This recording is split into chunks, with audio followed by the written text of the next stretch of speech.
Hello guys, welcome to another episode of Infinite Learner podcast. So today we have another guest here, Mr. Sikasavvy. How's it going, Victor? Yes, sir. So welcome to the channel. Well, I'm proud to be here, so shake your hand. Yes, sir. I'm proud to be here, nice man. to Thanks meet for you. having me. Yes, Well, yes, nice sir. to meet you again. Yeah. All right. So yeah, Mr. Sikasavvy here is data science, and then he also serve in the military as well. And he has a YouTube channel where he kind of help people get inside the investment, the finance stuff. So he has a YouTube channel where he kind of support people who really want to move forward and drive themselves in financial independence. I'm really grateful to have you here in the podcast. Likewise. So it's been a while. I know. We up and down working, and this is United States. So yeah, like I said, y'all, today we're just gonna share his little experience about immigration, and then we're gonna talk also about finance as well. So he's been helping people get inside investment and how to put their money and how to really move their way through financial independence. So we're gonna start quickly here by asking Mr. Sikasavvy right here.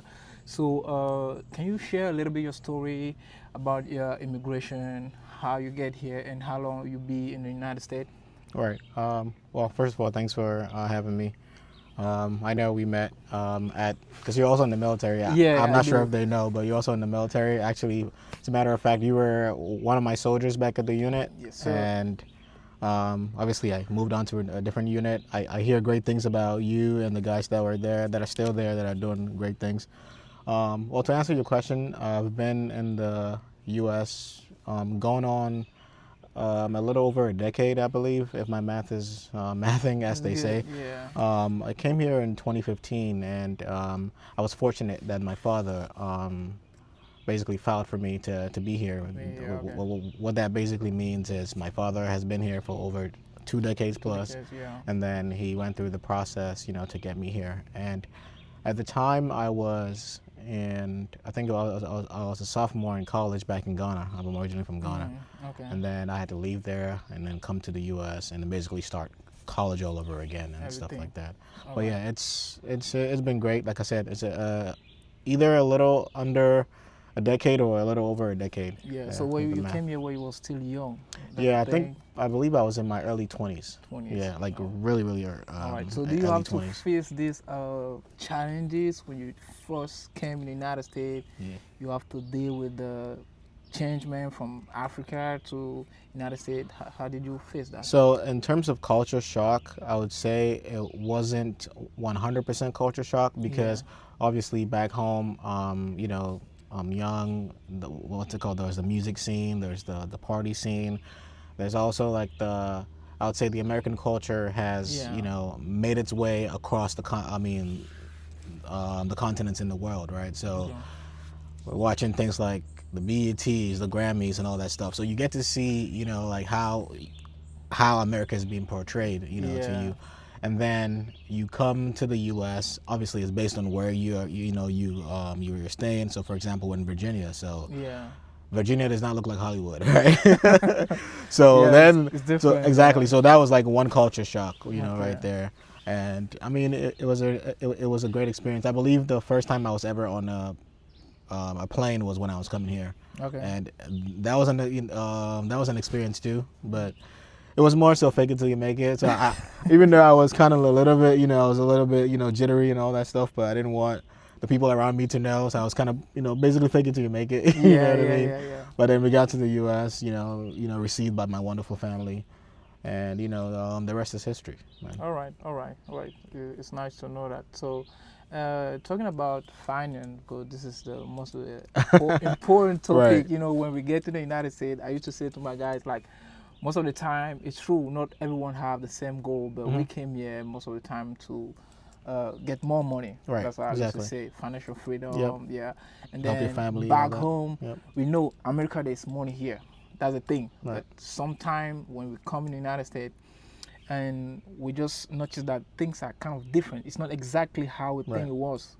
So talking about the finance part, how did you make the difference about finance from back home and finance here in the United States? Well, I'll put it this way. And also to kind of like, I guess, delve deeper, comparing financial literacy back home compared to, over here. Back home, I don't want to basically throw a blanket statement and say not everyone is like financially literate. It's more so how you grew up, what household you grew up in, who your parents are, what your parents have done, and all that stuff. Some people are fortunate where their parents are, like extremely well educated. I'm talking about the least, I'd say like the least level of education is like a college degree. They've gone to masters, they've done their PhDs and whatnot. So they're somewhat exposed. And don't get me wrong, there are many people who have all these qualifications that are still not financially literate, right? Yeah. So back home, the way I grew up, because I'm going to speak for myself and people who grew up like me, there was, because over there, I 100%, I'm sure that we don't have a credit system. If you have to pay for anything, it's cash. There's not like credit cards. And I know to an extent, there are certain financial institutions that offer like mortgages on the house and stuff like that in Ghana. But even with that, you have to be working, let's say like a government job where they can basically go through your work or work in the government, And a classic example is when I was in college in Ghana. At that point, obviously, there was some financial difficulty, right? We weren't able to pay for my tuition and all that stuff.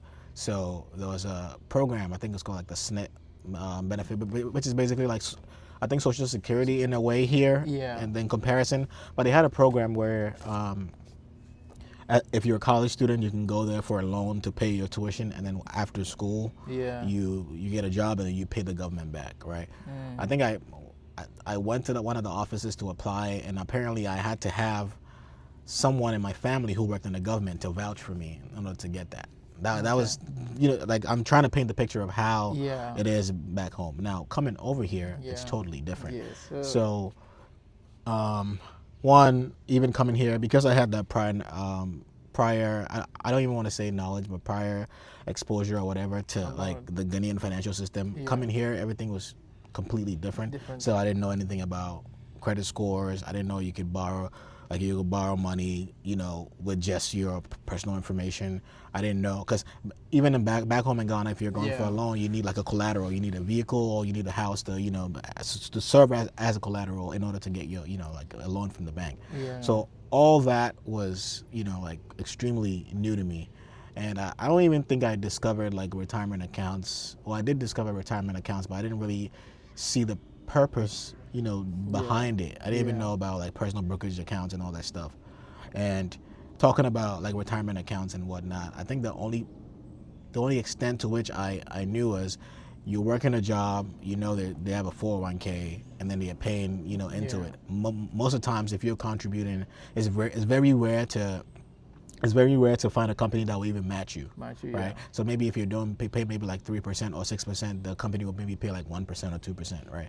So in my mind, it was just like a savings account where if you leave the job and then you cash out and then they send you a check, and then you use that to pay for whatever debt that you have. That was my mindset when I first came to the country. Okay. I don't know if that answered your question. I kind of of course. You kind of go I went around, but So I mean, it's like for me, for example, when I came here, back home, like you say, you just spend what you have back home, nothing extra. Exactly. But here you can go whatever, you just like something, and then they'll offer you a credit card, and then you're gonna buy it, and then you end up being in a situation that you're working to pay the money. So was the little shift that when I came here, I was like, I really need to think like twice before making any decision concerning the finance. So, but I know sometimes we learn this in a hard way. When you came here, sometimes if you don't have someone who's gonna take you and explain you in detail, sometimes they even do, but it's going over your head. Let me just try this thing. Exactly. So, and in one of your video, I listened to one of the video, and you was talking about a mistake. I don't know call it that way, but a car that you end up. It was an expensive lesson. So can you tell us a little bit about that experience? For sure. So as I'm talking about my journey, moving from Ghana to the U.S., obviously came here for higher education, to obviously better ourselves.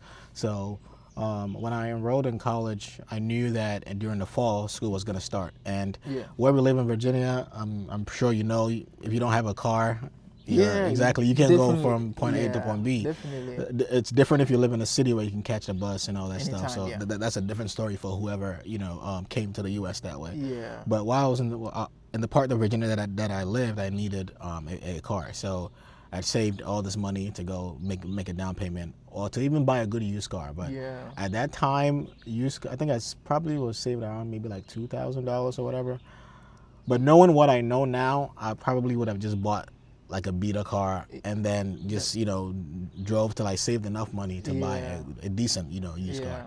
But then again, the idea behind us going to buy a brand new car was, mind you, I struggled working all these hours to save that amount of money to go buy the car. The car, yeah. Now, what's the point in buying a car that is sold as is?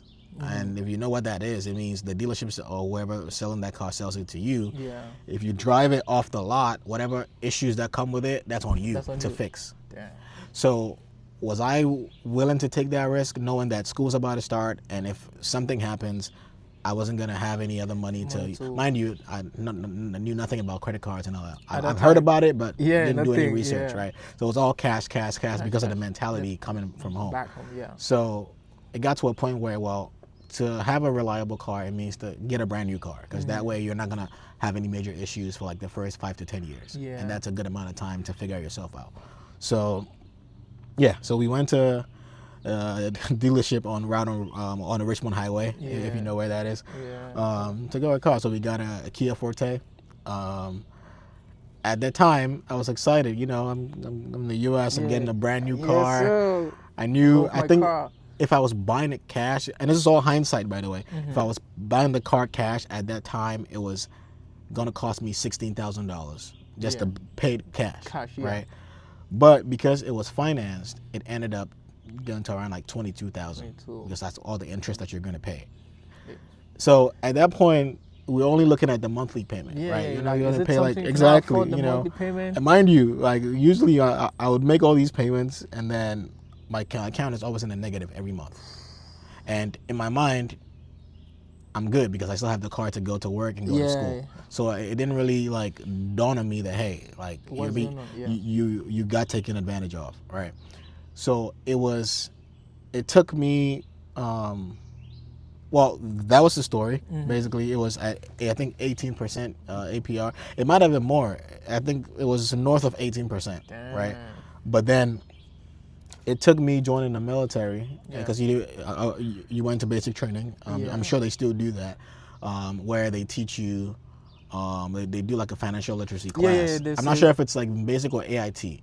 It's probably I think it's an AIT. AIT, right? Okay. AIT. So they talk about personal finance. Yeah. So that was what sparked the idea. Okay. Because mind you, I've been doing all these jobs and all these stuff. Because I didn't join the military until like 2019. Yeah. Mind you, I came in 2015. I didn't join until like 2019. So all those years I was making all these decisions based off of knowledge that I had back home. And then, right? And then joining the military, we had that class and financial literacy. Then like the gentleman explained, retirement accounts, how, like if you're working now, you need to think about, when you're old and you cannot, work as much, you need to make all these investments. And I mean, there's like levels to everything, but the basics are like your retirement accounts and all that stuff. So that sparked the idea. And then I started basically learning on my own. Right. Okay. I see. So, yep. Makes sense. Did that answer your question? Yeah, definitely. I mean, I just want to have the story because one of the things, like you said, at that time you didn't have no idea about how nothing. Oh yeah. And then this is the reason we have this type of channel. I'm not gonna lie to you. For me, I didn't be. I've been in the state for like 3 years now, but just because we have the internet nowadays. And you've done amazing for yourself. Yeah, and then people like you can share their experience, and then we can learn from that. This is one of the things, even the idea of having this little podcast here. It's like you share our experience, because one of the things that I notice right here sometimes is like we come here, we do a mistake, and then another person come in doing the same mistake. Because why we shouldn't be doing that? Exactly, we don't know. Yeah, so that's why I say, okay, let's be talking about experience, and then and I keep learning. Like Oh, yeah. I talked to you about even your YouTube channel. Yeah. Everything that you have there, you just keep listening, Right. learning what people are talking about. Even the credit score, all this Yep. thing. Like we do not have that back home. Yeah. We don't know Right. how, but you end up finish the car. Yeah. So everything. the funny thing is, right, and Yeah. and this is funny and sad at the same time, because mind you, at that time, obviously, you're being paid maybe what, like $9 an hour, $10 an hour. You have a $500 car payment.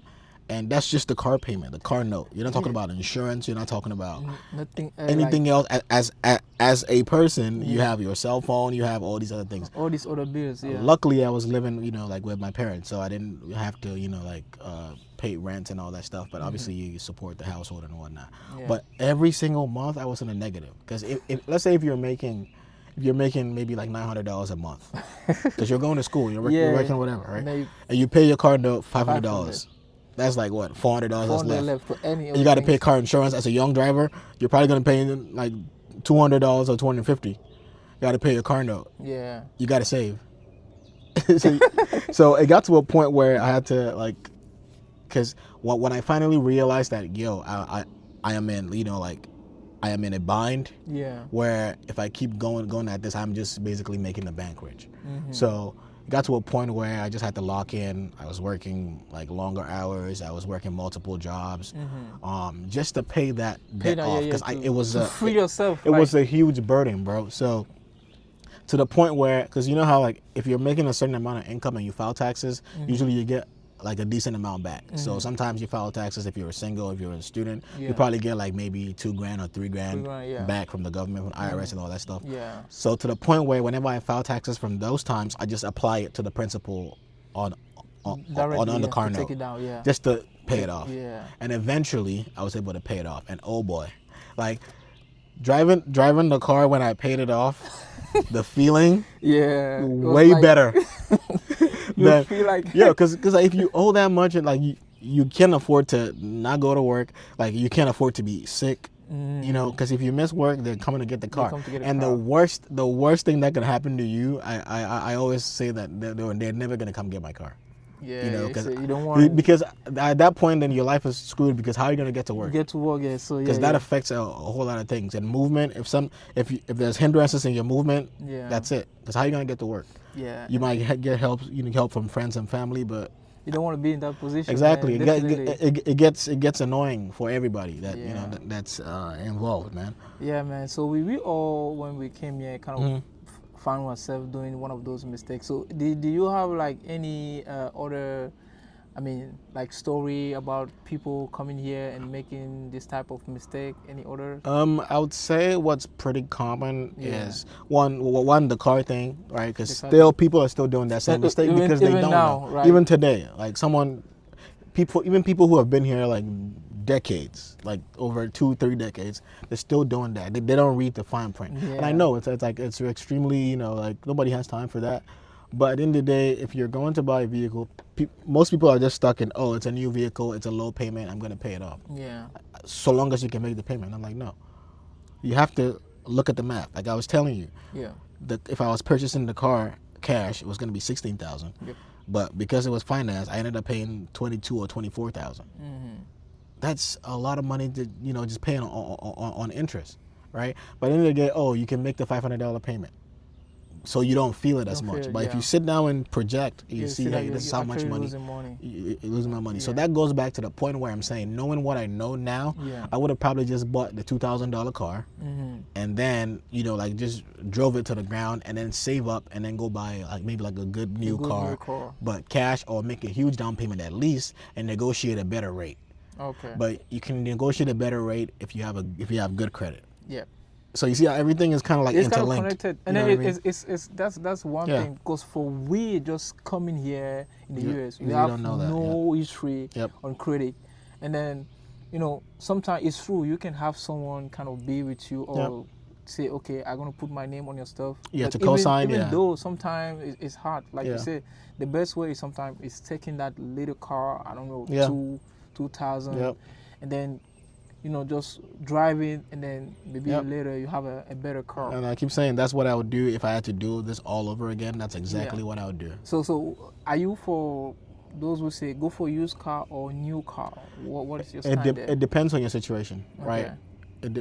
It really depends. Like, honestly, it doesn't matter if it's it depends on your situation and, you know, the motivation to, you know, that's, you know, pushing you to go, you know, get a car. Yeah. If you feel like you're in a financial situation where if you're buying a brand new car, you know, I mean, you're not gonna, like, it makes more sense financially. Like, if you're buying it cash, good for you. But if you're financing it, right, and that's like the interest rate is low and it makes sense to you in your financial situation, that's okay. Okay. You know, but for me, I'm only speaking to whoever that's coming to the country fresh. They don't have anybody to depend on. And yeah. So that kind of a person, I would tell you 100%, get a good used car for cheap, and, you know, ride it out. Okay. Ride it out as much as you can, because it would save you so much in the long run. But for someone who has been here, you know, like many plus years, they already got their life figured out. Who am I? Like, I am no expert. Like, again, and I'm kind of going off topic a little bit, or maybe I'm jumping the gun, but I am trying to segue into like why I started my channel. I'm not sure if you're gonna ask me that, but if I can go for it. But even the name Sikasavvy, it's not like a personification thing where I'm like, oh, I am Sikasavvy. Like, basically, I am money savvy, right? The idea is to have all of us be money savvy. And when I say all of us, people who have come to the U.S., you know, just like I did, and have nobody to depend on, you know, have no prior knowledge or whatever. It's a collective thing, right? And then, again, I'm not an expert. I am still learning. I say that all the time, where, mind you, I get so many questions from like aunties, uncles, everyone's coming people. to you, You're like, hey, I heard about this. What's this? What's my 401k? All that stuff. And it gets to a point where I'm human too. You know, it gets tiring, because imagine like 5 people ask you the same question and you're like explaining multiple times. You definitely. And sometimes you explain and you even lose like some of the gems that you want to give to one person, because you probably thought you covered it, and you know what I mean. So that's what sparked this whole channel. It's talking about the basics, saving, budgeting, you know, like retirement accounts. That's how the channel started. So do you think like for those who say that, you know, money management is a skill, do you stand for that? Oh yes, it is. Because again, I strongly believe that, and I know it sounds cliche, but it's not about how much you make. It's about how much you can keep. And this stays true in whatever level that you are, you know, in your life, right? So let's say you take person A, person B. Person A makes, I don't know, $2,000 a month. Person B makes, I don't know, $5,000 a month. But person A, let's say, okay, they're both single, right? No kids. And they're both, I don't know, like fresh out of college, right? They're, you know, like working, you know, like an entry-level job.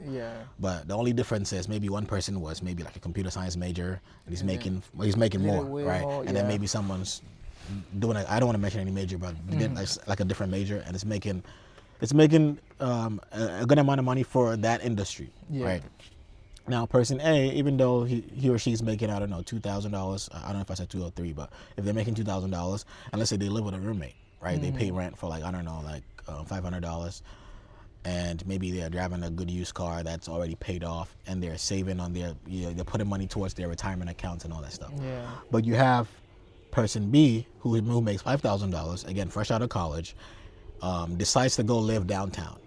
Because, you know, like it's really common where like fresh out of college students want to go live in Arlington, they want to live in Boston, they want to live in California, all the high rises, all these places, which is fine, because again, those locations are close to where all these jobs are, and they want to be in close proximity to, you know, like those jobs.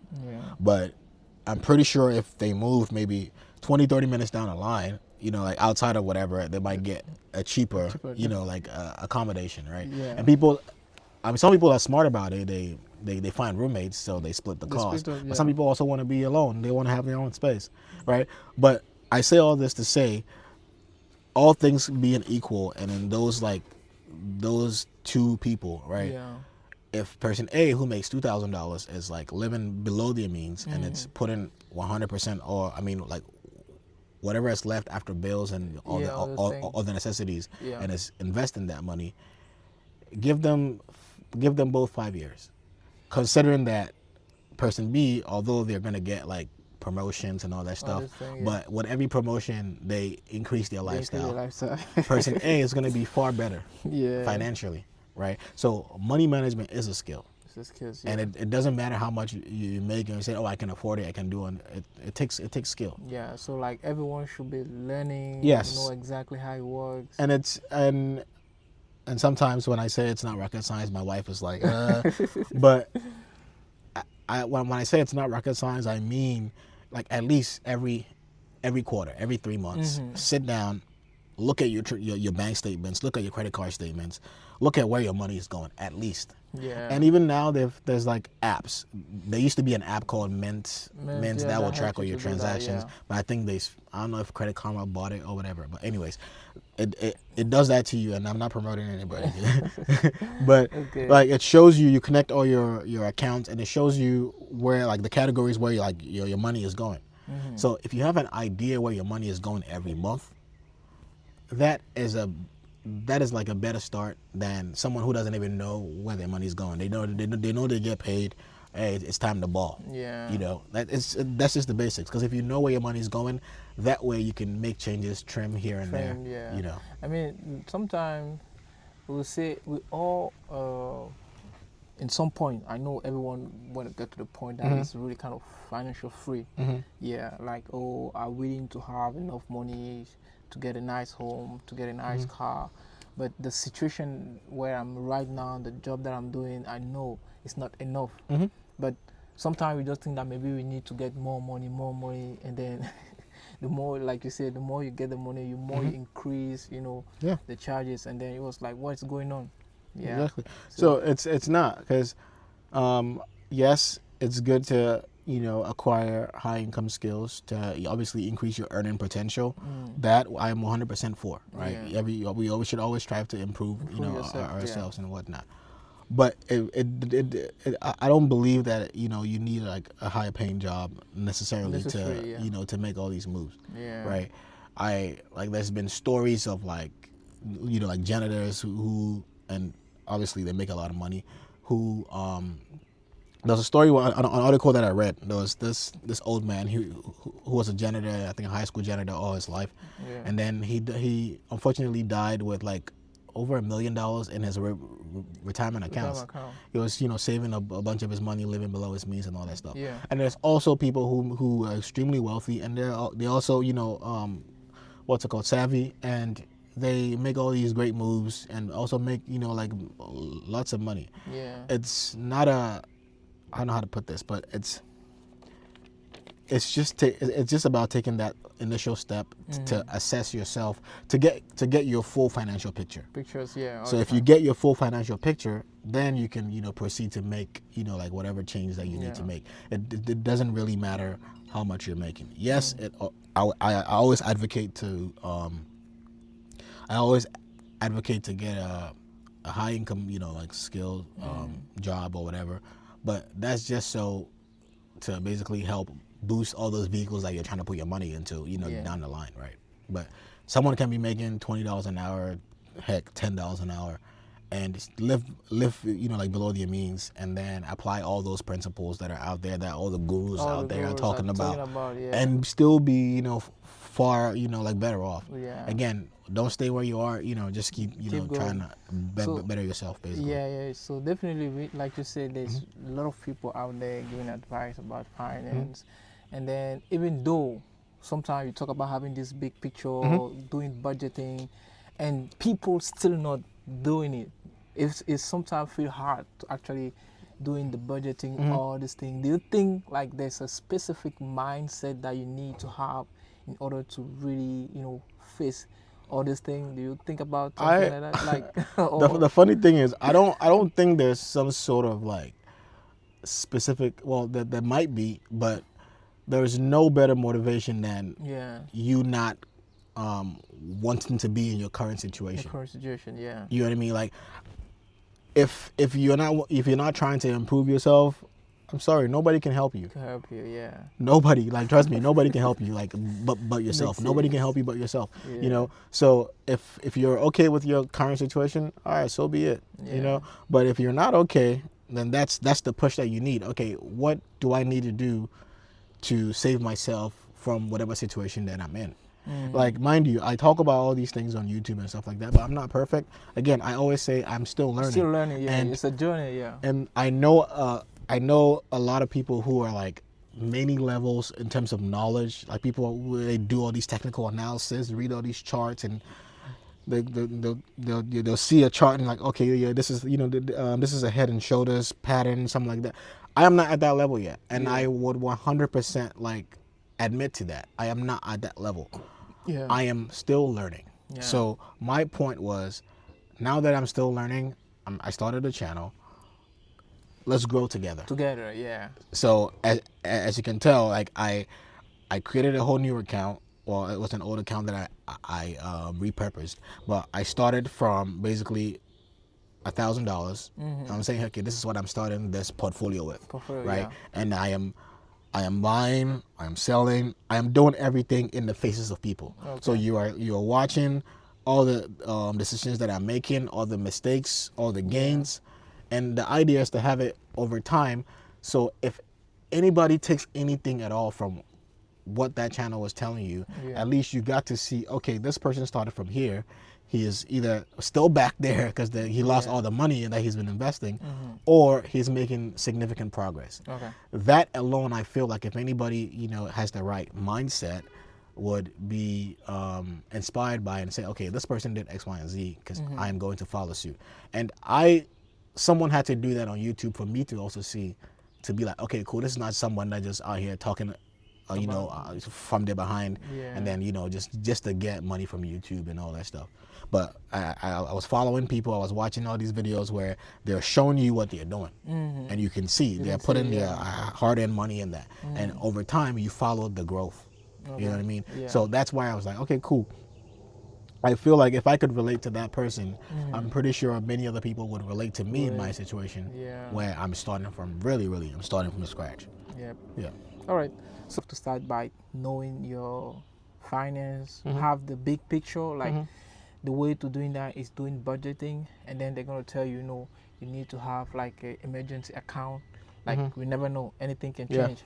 And then when you're done with the emergency account, now you need to start invest all the money, because that's the only way that you can become financial free, because the money you save never going to make you rich.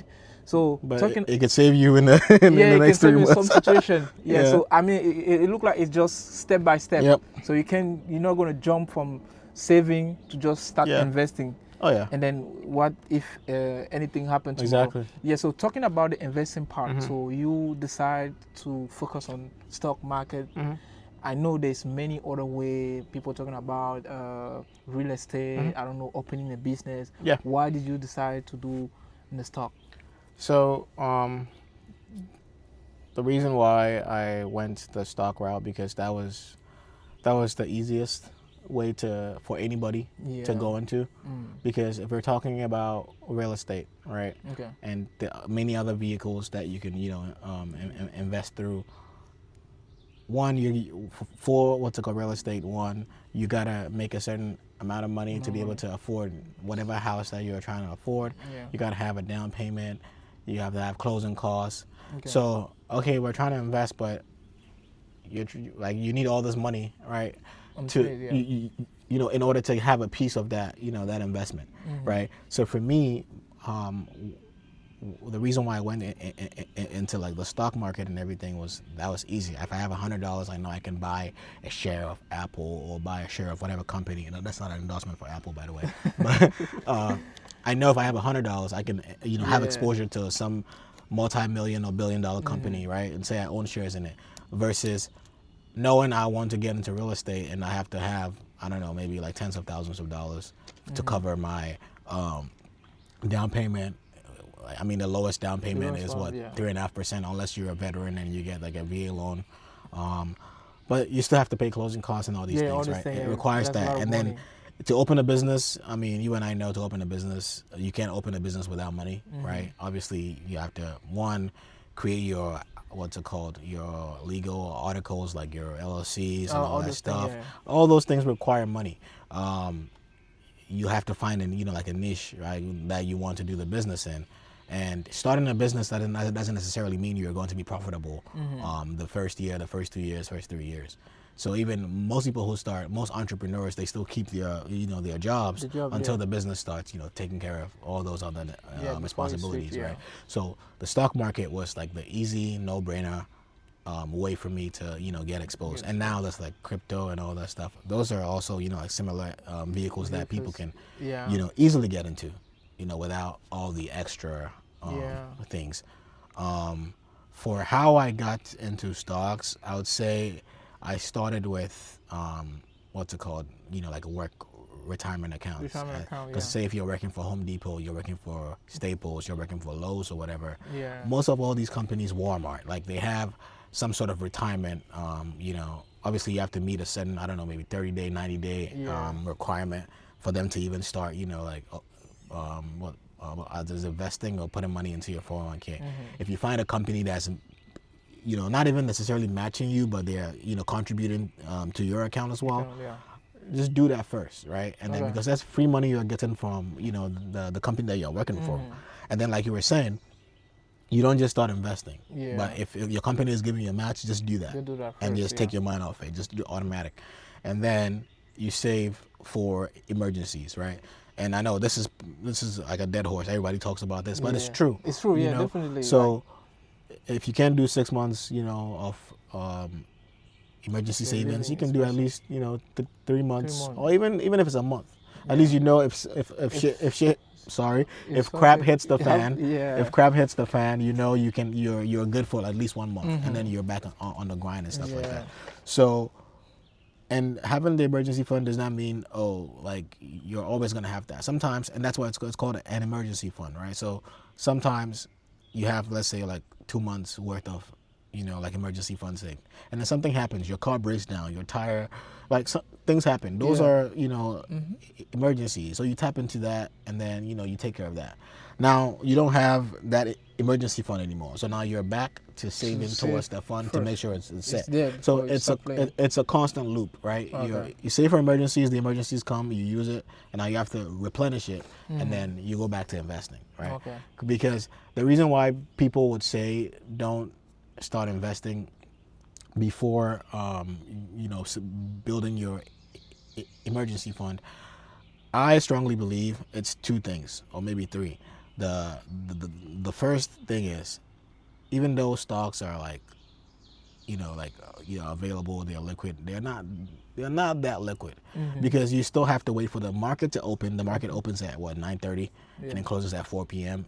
Eastern time, right? So if you have an emergency between, like outside of the market, what are you going to do? You can't just withdraw your money, because the market has to be open. You have to sell those those securities, and not all brokerage accounts reflect your your sales in the account right away. It will show the money, but it will tell you it's not settled. So you have to wait maybe 2 or 3 days for it to settle. And when it settles, it will tell you, okay, this is how much is available to withdraw. And then you have to withdraw it as well. And when you withdraw it, sometimes it doesn't show instantly in your bank account. It will take a couple of days to hit your bank account. So if you're in a life threatening situation, that's like maybe like a week that has gone by without you accessing your money, right? So that's why people say have cash that's liquid, something you can touch right away, no matter what time of the day. And one other thing you have to consider too is, emergencies don't give you a warning that, hey, well, some do, but like they're like, hey, I'm coming, you know what I mean? So sometimes like it happens, and maybe the company that you are invested in has gone down drastically. Let's say you put in $1,000 in maybe like a company, and the time your emergency decided to show up was when it dropped from, maybe if it was selling for $100 a share, it dropped to like maybe $20 a share. So you have to sell at a loss. So that $1,000 that or more that you had in there, now you're probably selling for maybe like I don't know, $400. 400. Yeah. So that's why. Exactly. So that's why you need to have that money yeah. saved, and so that way, if something happens, you know, you use that to settle that situation, and then leave the stock, you know, where they are, and then if you can sell when they appreciate, and then you take profit. All right. And it's really simple, to be honest. So yeah, that means one thing I will take away right here is like the investing in the stock market is the easiest way to start invest your money. Easiest way to grow your money. Yep. So is there any minimum requirement for you to start buying stock or? I don't think so. Because nowadays it's really easy. Like some of these like apps, you can invest as low as like $1. Yeah. You can buy like fractional shares. Yeah, I don't think there's a minimum requirement. Like you can be as low as $1. Okay, so let's say right now, if I want to start trading in the stock market, I just download the app, create my account, put money there, and that's it. So you set up your account, right? Obviously, I think you have to have like a social security number and all that stuff. I mean, let's say all these things. All that is equal, yeah. So you create the account, account is approved, and then you fund the account. And then once you fund the account, let's say you fund the 100, 200, well, however much, then you put the money to work. So what do I mean by you put the money to work? Now you say, okay, you do your research. Okay, you take maybe, I don't know, 4 or 5 companies or 4 or 5 sectors, industries. Yeah. And you do your research, and based on your research, you say, okay, I want to put maybe 10% off whatever money that I have in this. And you allocate it along all the sectors based on your risk tolerance and your interest and whatnot. And I always say sometimes keep it simple, stupid. Like it's called the KISS acronym. I'm sure you heard that in the military. Keep it simple, stupid, right? Yeah. Sometimes you don't even have to be like a guru or anything. Like for example, I'm not sure what brand. This is Under Armour, right? Yeah. So if that's something that you love to to wear, obviously you have the Under Armour shirt, you have Under Armour shoes. You're clearly an Under Armour fan, right? Yeah. I'm not sure what company owns Under Armour, but like you do your research, you find what company owns it. You like the product already. You genuinely like the product. So like, okay, cool, I like the product. Let me go look at their their financials, all the basic criteria that you need to do when you're doing your research, right? Their price to earnings ratio, all that is. I don't want to get into all that, but you look at that and you still have a genuine interest in that company. So you invest in the company that you believe in. Yeah. So you walk into the store next time to buy a shirt, you're confident because you are investing in your own company. You know what I mean? Okay. So that's like the least thing. Like that's the basic like level to start. We're shooting this on an iPhone. I'm not sure if you want to put that out there, but we're shooting this on an iPhone. Yeah. Look. Everybody and your mother in America has an Apple product. Yeah, Apple product. So. So it's not going anywhere anytime soon. So Apple, then you invest in that. Like whatever your household stuff. Like those are basic things that you use on a daily, right? Yeah. Let's say if you drive a Toyota, right? I'm just putting that out there. You drive a Toyota, you can invest in the company on the stock market because it's a product that you use and you believe in it. Because I'm pretty sure you're not gonna just put money in something that you don't use and you don't believe in anymore. Yeah. So that's like the basic. Place to like to start. And then as you're learning, you're researching and all that stuff. That's when, because it's all about risk tolerance, right? Sure, so if you are starting out, I'm pretty sure you're going to lose money at some point, but I'm pretty sure if you lose your money as you're starting out, you're going to give up. You're not going to continue. Let's say you put, you say you're starting, you put maybe like $200 in the account, and then you buy as a certain company and you lost it. Are you going to put another money in there? I'll be skeptical. Exactly, because you haven't built that mental fortitude in order to withstand those times, right? Okay. So that's why I'm saying you start with the safe things that that you use anyway, even if the stock price goes down, whatever. It's a product that you believe in and use. Yeah. Eventually it's gonna come up, right? So you go that route. But as you learn, as you make mistakes and all that stuff, now you can go from maybe like zero risk. You're like, I'm not taking any risk. I'm just buying safe. And then you get to a point where you start to employ all these strategies, and even to a point where I'm not endorsing this, but even to a point where you start to gamble a little bit. Look, did you see the bird? I think that was a hawk. I don't know. But But yeah, it gets to a point where you start to gamble, right? But most people are not gonna admit it, but yeah, some people also gamble. Yeah. You know, So, especially when all these, I don't want to put no coin out there, but like people are like, oh, you buy this coin and then it skyrockets. Yeah. You know, some people made money, but majority of the people bought in because they knew, or they were expecting that, oh, they put in, it's gonna double and stuff like that. It worked out for some people, but it didn't. You know. Okay. But yeah, that's pretty much it. And start with the basics. So yeah, that means for my takeaway right here is like, if you want to go inside the stock market, you actually need to study to understand how the flow, how it works. Yep. Because in some point, my brother, I was telling him that this stock market is not different from gambling. Yeah. No, it really I was isn't. trying to make my point. Like he was telling me, no, it's really kind of different because in some point, you have to make the study about the company. Like he take the example of Facebook, for example. Yeah. He said, okay, he trying to see, I want to put my money in Facebook because nowadays everyone is going to the internet. Yep. Everyone is connected. Yep. And then it's just keep growing. Yeah. And then I was like, okay, what about someone who just come here with his money and say, okay, I'll pick this company, and then he got lucky and he pick all the right company, and tomorrow he become, I don't know, millionaire, or he has a lot of money. Yeah. So when you're starting out, and let me put this out there, if you're not trying to take any risk and all that stuff, I mean, there's risk to everything, right? But to avoid that situation, instead of picking individual companies, you have ETFs, exchange traded funds, which is basically a basket of all these companies that you're talking about, right? You have the S&P 500, you have VOO, you have VTI, QQQ, all those ETFs, mutual funds, and all that stuff. That way, if you're buying into that company, now an example is, let's say you and I, we're now starting, right? You have $100, I have $100. Now, I decide to, I don't know, buy Apple, $100 worth of Apple. Yeah. But you decide to buy 100%, $100 of VO. I'm sure Apple is on VO. I'm not sure. I have to double check. Yeah. But now, if Apple goes, I don't know, 100x, right? Because I bought solely Apple, yes, I might profit, right? Because I profit more than you that bought the ETF. Just the ETF, yeah. Right?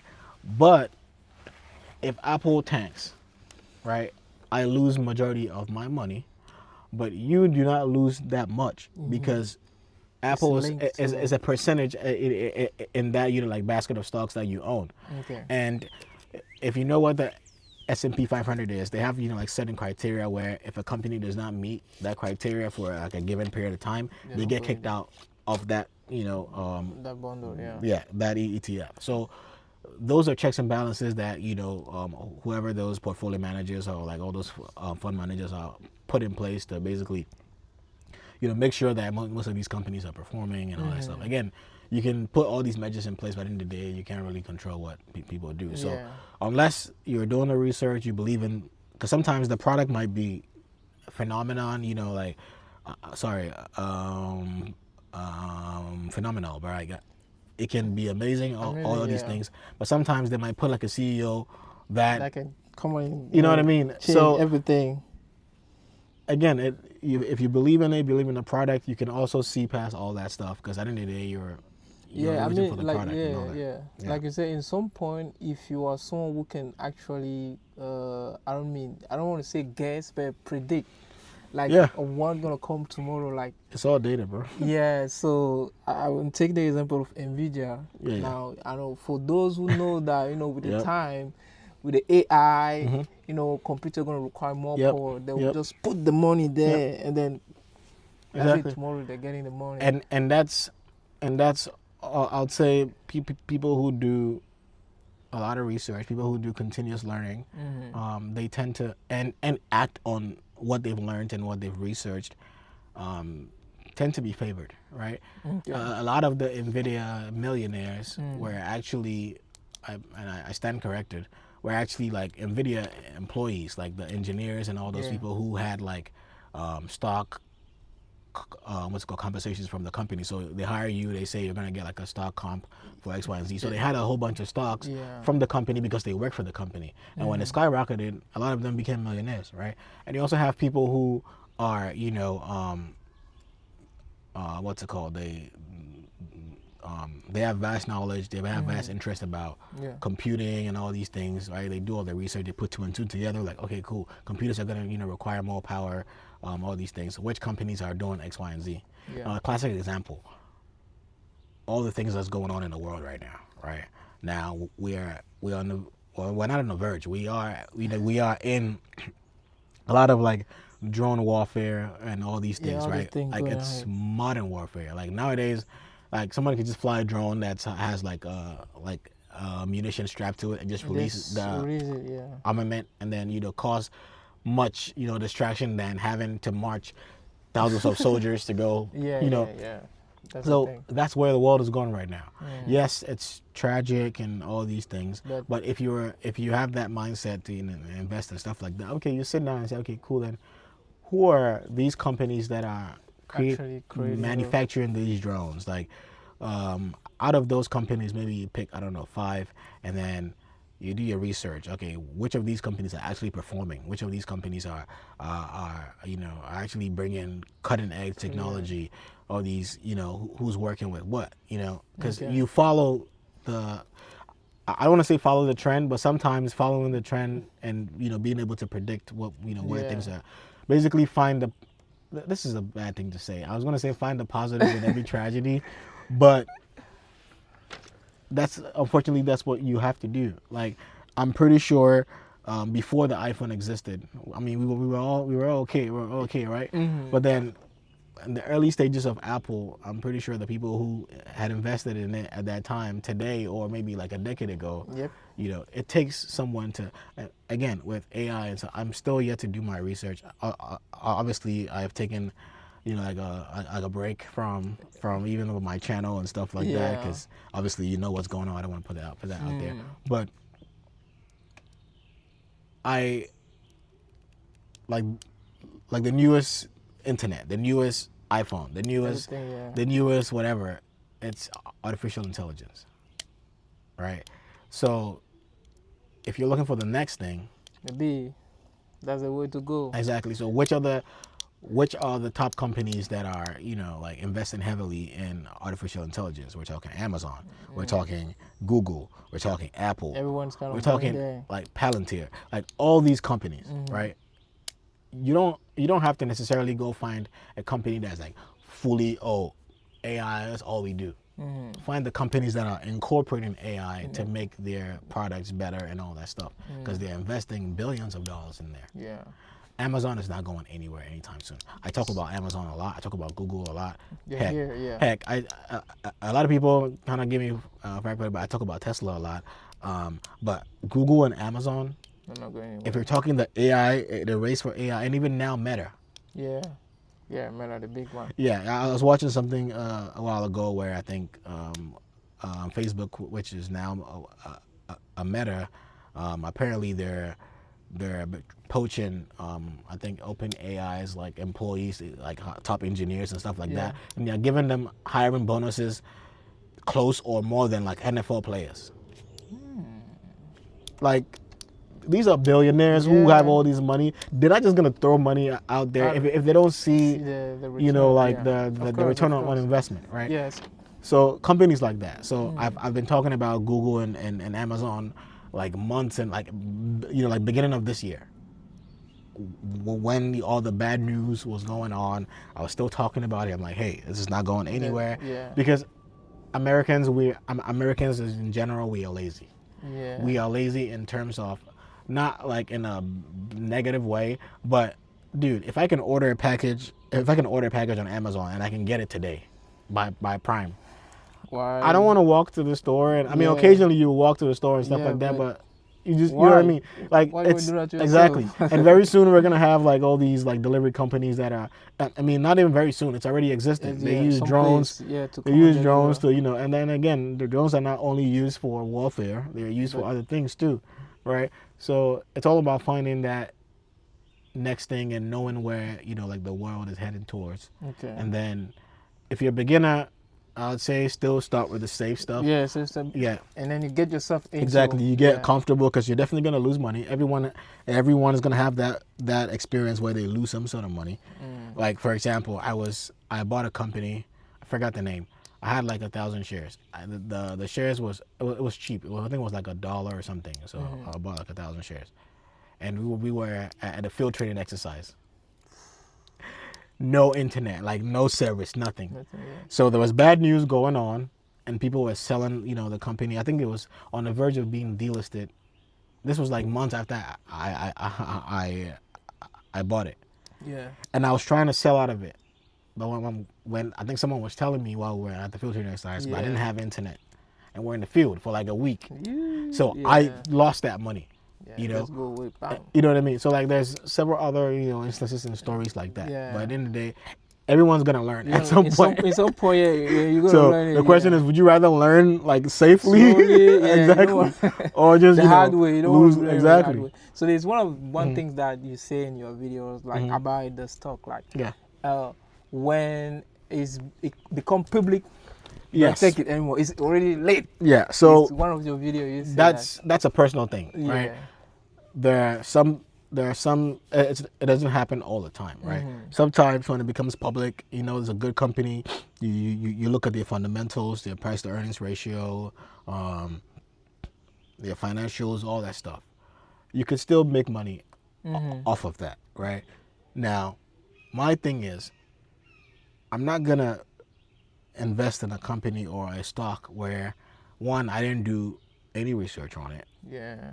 And this is not when I'm doing like a gamble play where someone told me, and I'm even that way, I take it with a grain of salt, right? I still do a little bit of light reading and say, you know what, this is a gamble play. I just, you know, do it. The reason why I say that is, by the time it hits mainstream media, everybody knows about it. Yeah.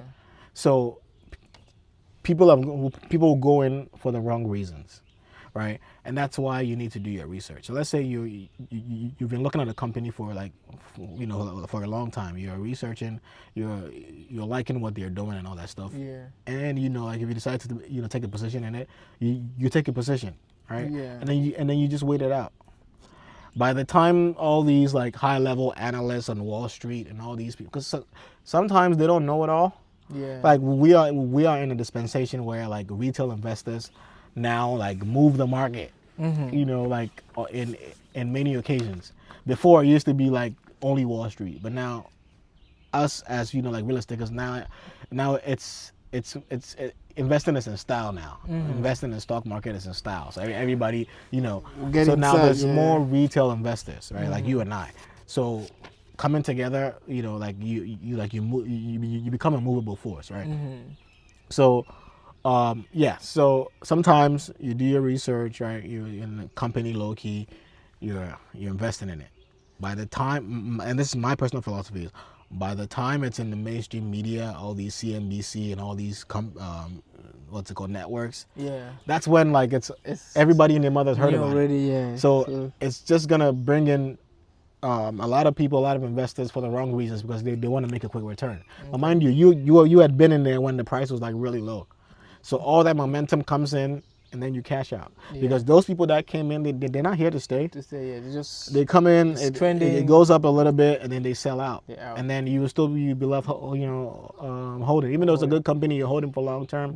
But personally, if that happens, and I don't know, 3x, 5x, 10x, I'm out. I'm not even gonna wait around, because you know there's gonna be a huge sell-off. After the hype dies down. So talking to about the stock market. Let's say for someone who's, let's say, I'm giving myself I don't know 5 years to become a millionaire, for example.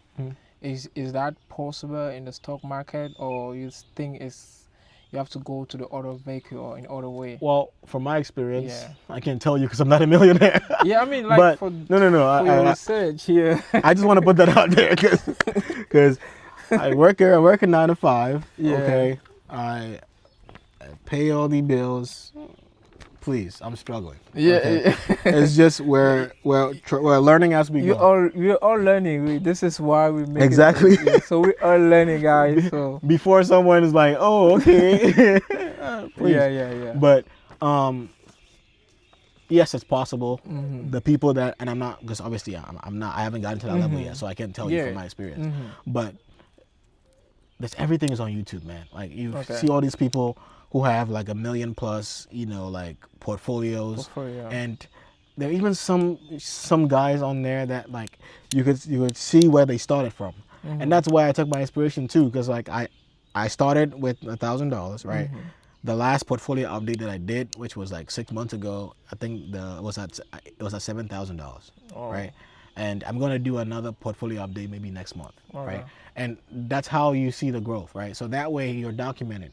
So maybe in the future, down the line, if that portfolio hits $1 million, well, you have your answer if you're watching this in 2040 or 2050, right? But you'd have your answer then. But it is possible. However, everyone's strategy is different. It doesn't always have to be the stock market. Now, I'll give you this, because I don't even talk about this on my channel. But what I tend to do, or what I have done before, or what I believe in is, yes, you have your money in the stocks, right? It's at the end of the day, it's all paper money. It's all paper. I have this fear that one day you open your account and it can vanish. There's nothing in. There can be a cyber attack or whatever, and then like you lost everything. Yes, there's FDIC insurance and all that stuff, but that heartburn alone, you're gonna feel it. Exactly. Man. Feel so I have a feeling that that's what's gonna be, right?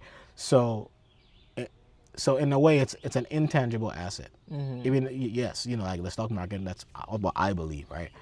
But something more like real estate, it's more tangible. I can drive to a location and touch it.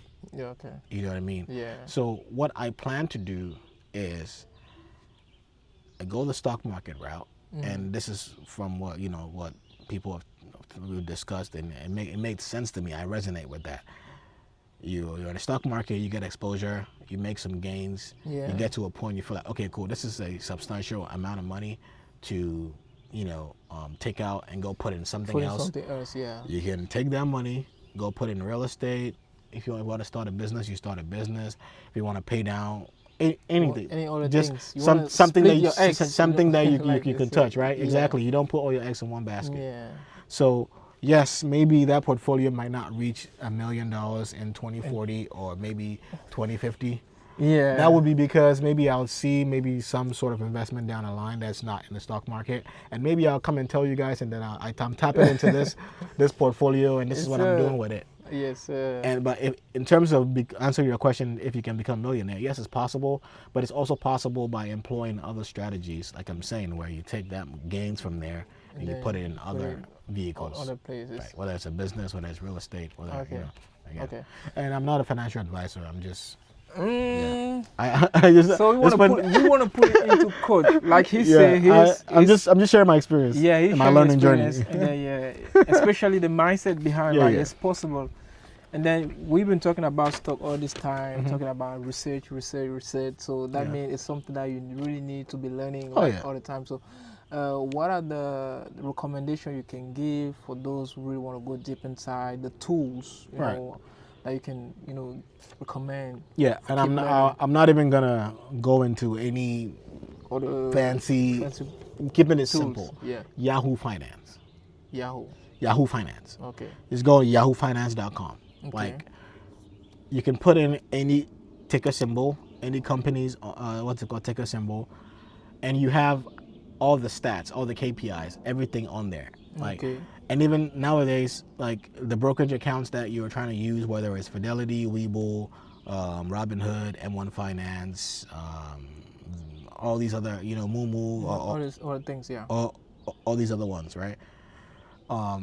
Some of them, if you go on like each of the ticker symbol or the stock, it even shows you feeds. Feeds are basically what current investors or current speculators or whatever are talking about. It's kind of like a chat room where you are seeing what people are talking about and stuff like that. And I think on some of these like sites too. You can see what all these Wall Street analysts are talking about a company and all that stuff. But keeping it simple, Yahoo Finance. Yahoo Finance. And yeah, if you Yahoo want to take Finance, it, yeah, forget it. if you want to take it like a step further, and you want to go the options route and stuff like that, you can still use Yahoo Finance. You can go to the charts, look at the Bollinger Bands, you know, like just Yahoo Finance has everything. Everything. Okay. Like Yahoo Finance has everything. All right. There's no need to crowd everybody. Just Yahoo Finance. Yahoo Finance. Yeah. Right. So is there next to that? Do you have any book or any article that you kind of follow to be aware of ongoing changes? I'm gonna beat a dead horse here, but everybody will tell you the books that changed your life and all that stuff. But I feel like those books, yes, they're extremely helpful. They're extremely great. The people who are sharing their experiences based on how they got to know about financial literacy. Some people will tell you they read Richest Man in Babylon. I've read that. Yeah. They've read Rich Dad Poor Dad by Robert Kiyosaki. I forgot what his last name is. That is also a great book. The Intelligent Investor.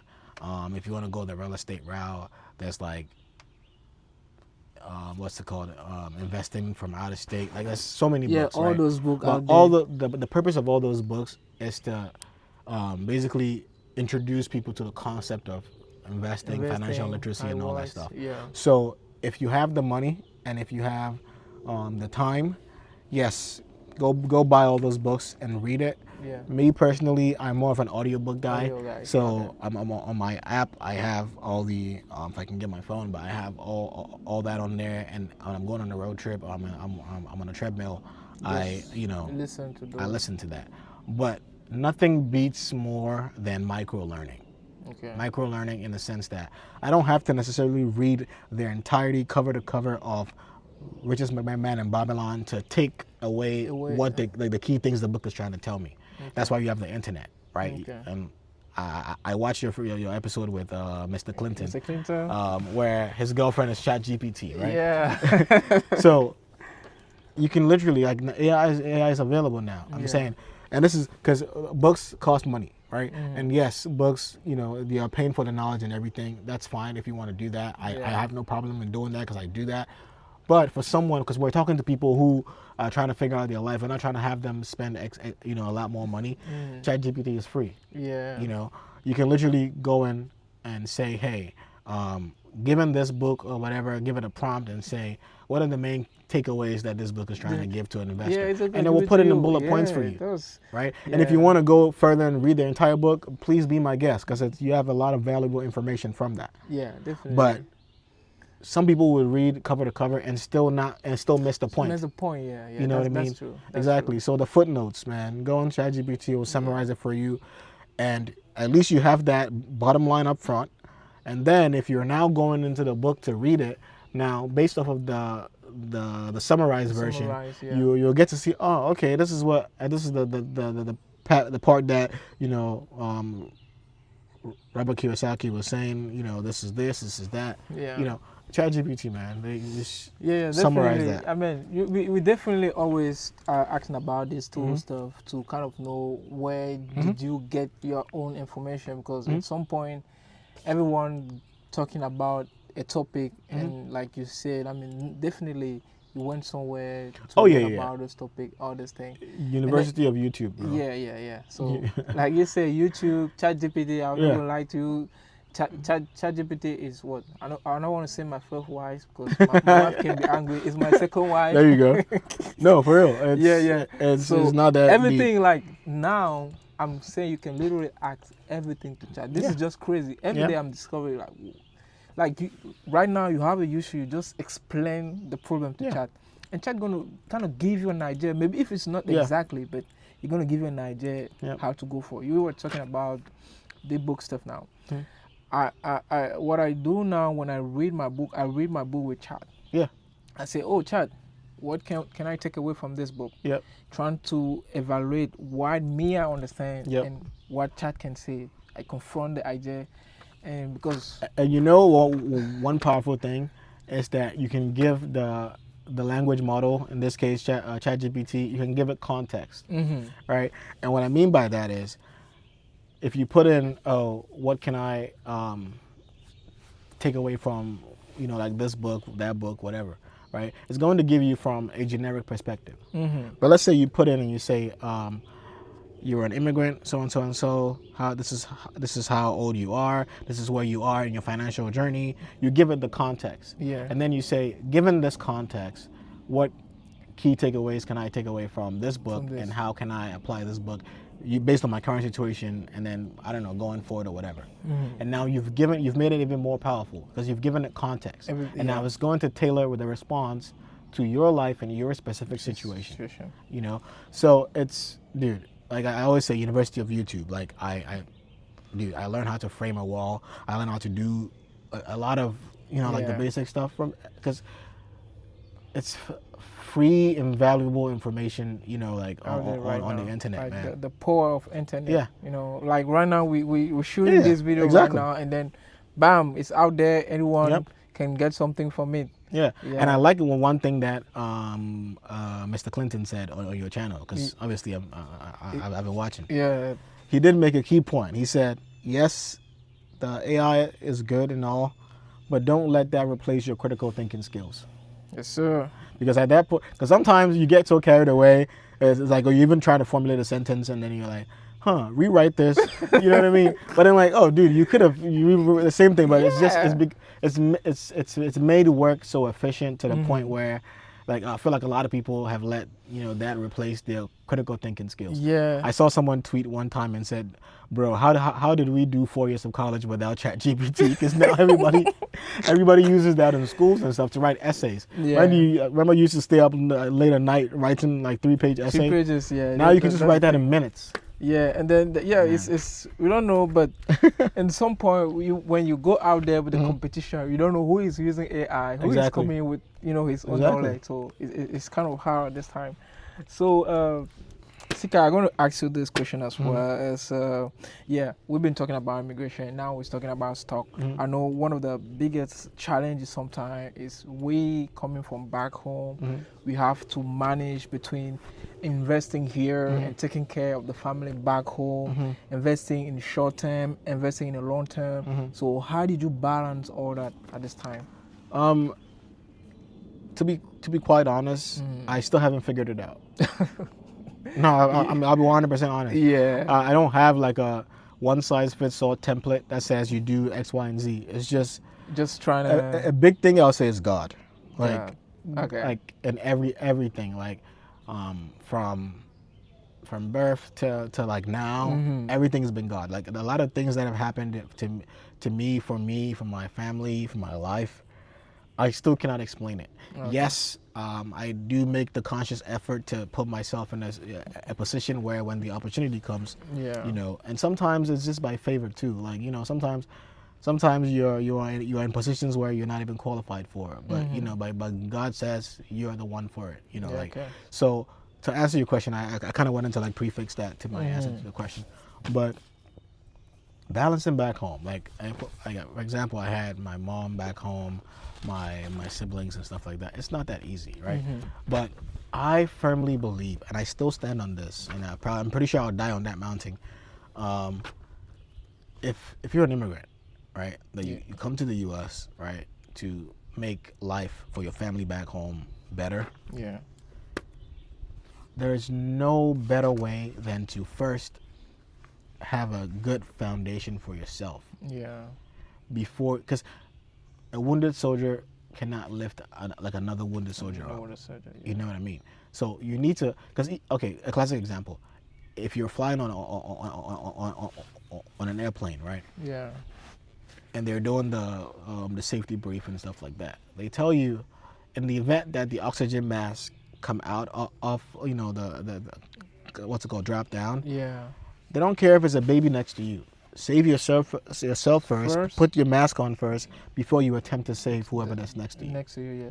And it's so true, because I've heard so many stories and I've seen so many like things happen where we come here and then we are in a rush to try to do stuff back home. Back home, yeah. But it works out for most people, but for me, it didn't work out for me. Yeah. And I knew from day one that if I keep doing X, Y, and Z, I will not, like, I will still be where, you know, I was, right? And not that, you know, obviously, you know, all thanks to God for how far, you know, like he's brought me and stuff like that. Yeah. But I always say, like, imagine, like we're talking about how you first came, you're making all these mistakes, costly mistakes, making a car note, all these things. And on top of that, you are still, you know, funding certain lifestyles for family back home. Because mind you, family back home do not necessarily know the full picture of how your situation is, no matter how you explain it. Yeah, definitely. Right. That's true. So it all looks rosy. Sometimes, like, look, we're wearing regular clothes. We take a photo right now.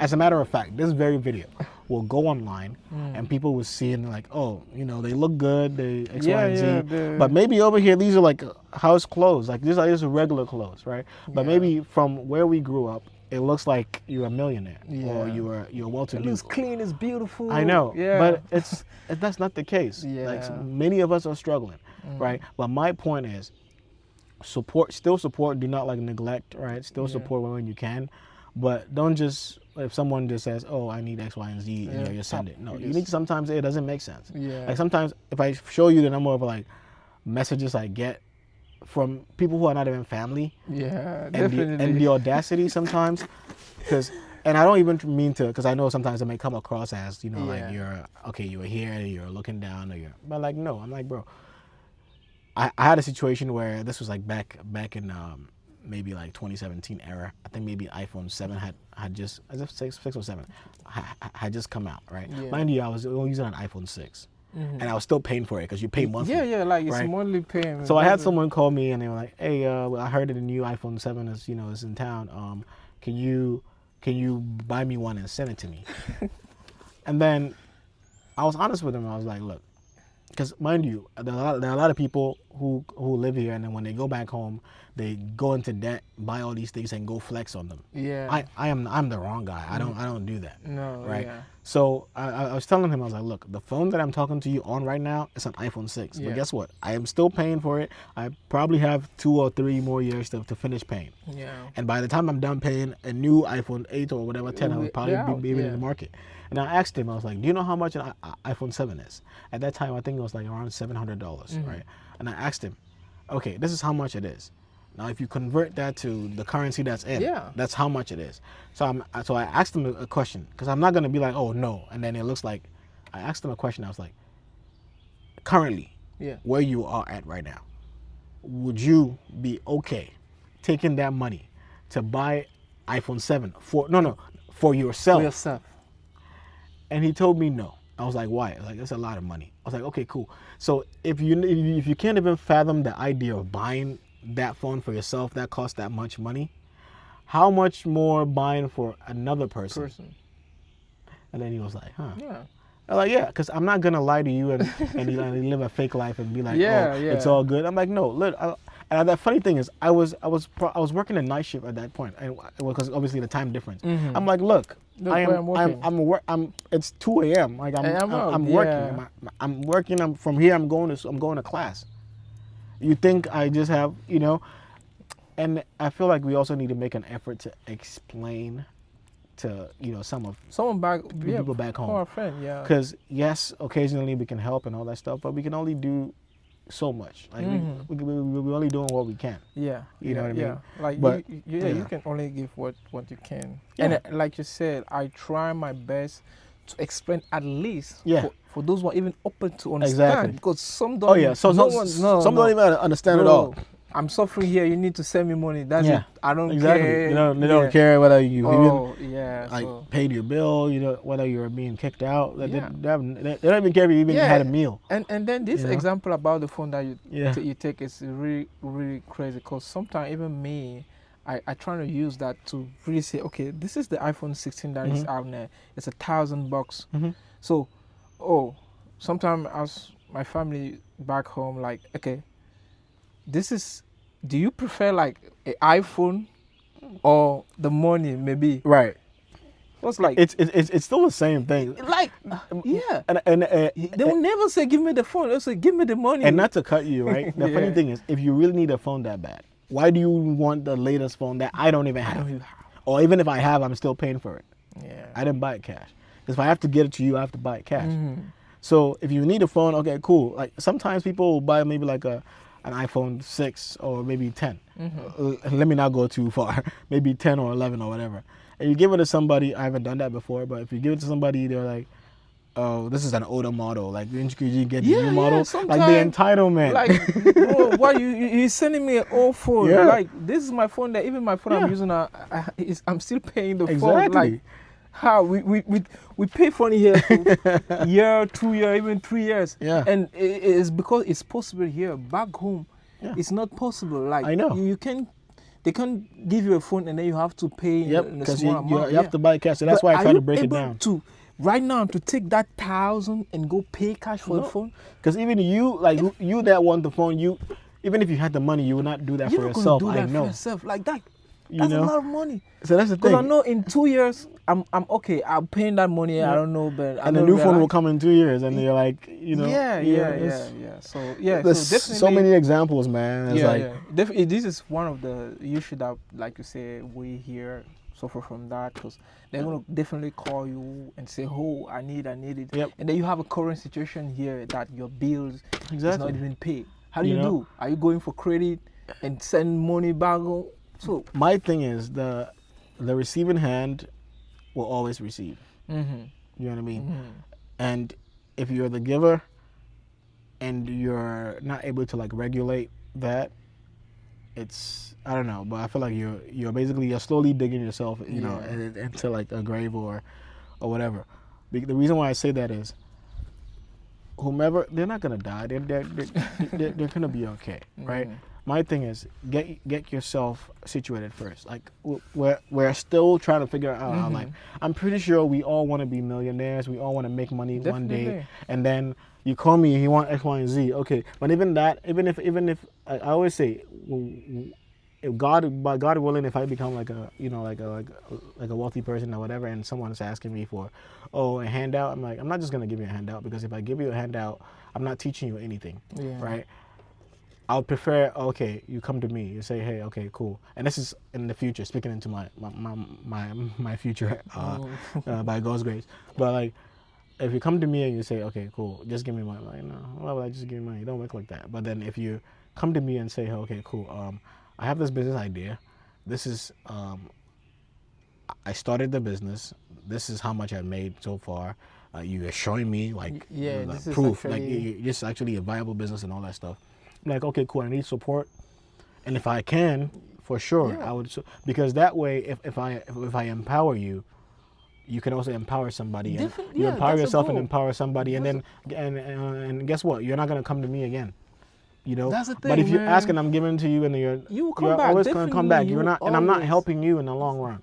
Because you're not empowering, I'm not empowering you, right? So I stand for that, you know, like any day, like empower people instead of giving people handouts. Same. You know? I'm not going to say same. That's the same thing I'm trying to do.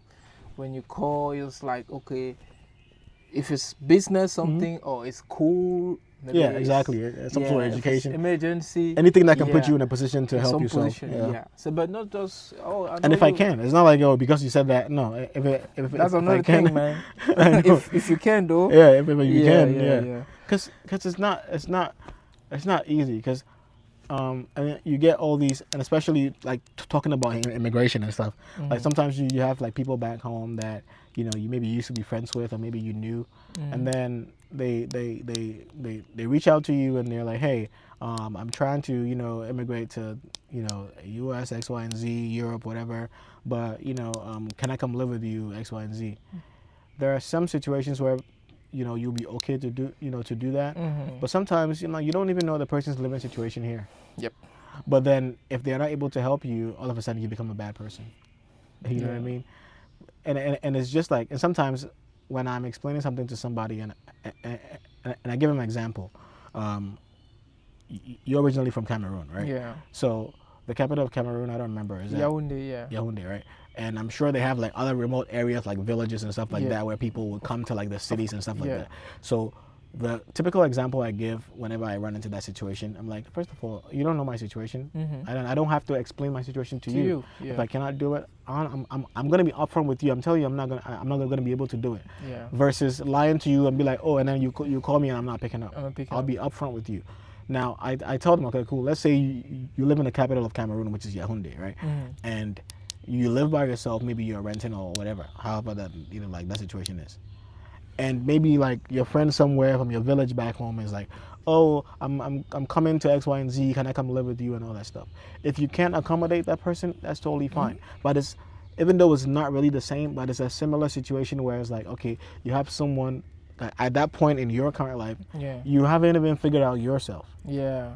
So you can't even like take on like the next person. Yeah. But people, and it's different if you're doing it for family. That is different, right? But like friends and all that stuff, sometimes when you think about it, some people are appreciative that you tell them the truth, like, hey, based on my current situation, I'm sorry, I cannot. I wish I could, but I cannot.